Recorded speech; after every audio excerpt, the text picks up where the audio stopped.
एक बार भगवान बुद्ध जेतवन विहार में रह रहे थे। भिक्षु चक्षुपाल भगवान से मिलने के लिए आए थे। उनके आगमन के साथ उनकी दिनचर्या, व्यवहार और गुणों की चर्चा भी हुई।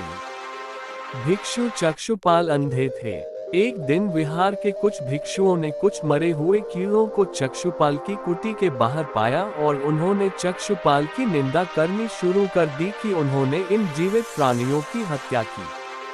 भगवान बुद्ध ने निंदा कर रहे उन भिक्षुओं को बुलाया और पूछा कि क्या तुमने भिक्षु को कीड़े मारते हुए देखा है?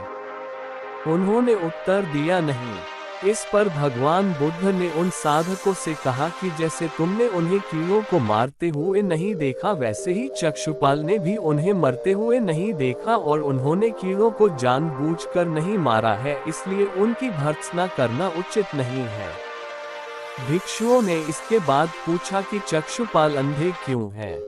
उन्होंने इस जन्म में अथवा पिछले जन्म में क्या पाप किए? भगवान बुद्ध ने चक्षुपाल के बारे में कहा कि वे पूर्व जन्म में एक चिकित्सक थे।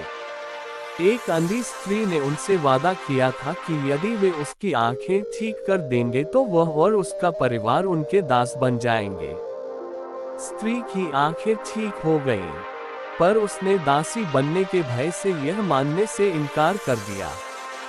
चिकित्सक को तो पता था कि उस स्त्री की आंखें ठीक हो गई हैं।